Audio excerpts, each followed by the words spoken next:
Sari. Saya Rata Valencia. Saya Karensi Royati. Saya Magdalena. Nah, kali ini kita akan membahas mengenai sesuatu yang sangat penting banget tetapi seringkali dianggap sepele oleh semua orang, yaitu membudayakan Pancasila demokrasi di Indonesia. Iya, kadang orang mikir demokrasi itu cuma soal tentang pemilu, padahal demokrasi Pancasila itu lebih luas dan bukan hanya dari sekedar penyoblosan saja. Demokrasi versi kita tuh punya ciri khas berdasarkan nilai-nilai Pancasila yang menekankan musyawarah, keadilan, persatuan, dan juga kemanusiaan. Benar, demokrasi itu bukan cuma asal bicara atau protes, tapi kita bicara dengan tanggung jawab. Kita bebas berpendapat, tapi tetap harus sopan, gak nyakitin orang lain dan mau dengerin pendapat orang lain yang beda. Itu baru namanya demokrasi yang beradab. Dan yang paling keren dari demokrasi Pancasila, dia tuh nggak lepas dari budaya kita loh. Kita tuh sejak dulu punya budaya gotong royong dan musyawarah. Jadi sebenarnya demokrasi Pancasila itu udah hidup di masyarakat sejak lama. Cuman kadang kita lupa atau nggak sadar aja.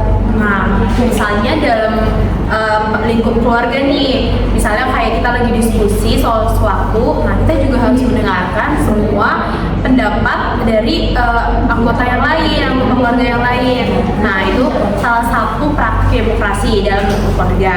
Nah, contohnya waktu kita sekolah juga pemilihan ketua kelas atau wakil ketua kelas itu juga bisa lewat voting atau kampanye sehat. Itu juga termasuk salah satu demokrasi.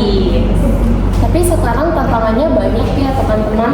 Demokrasi kadang diartikan jadi bebas seenaknya. Contohnya ada yang nyebar hoax dan fitnah di media sosial, tapi dianggap menjadi kebebasan berpendapat. Padahal kan kalau udah merusak perasaan seseorang atau persatuan, itu bukan demokrasi namanya.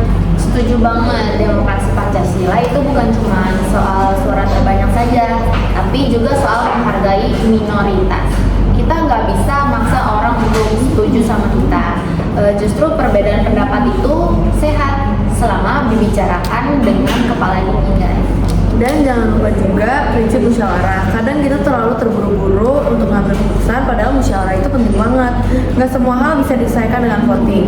Kadang butuh diskusi supaya semua pihak merasa didengar.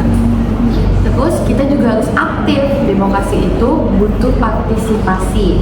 Bukan cuma datang ke TPS 5 tahun sekali, tapi juga aktif di lingkungan kayak ikut kegiatan warga, organisasi sekolah, atau komunitas sosial.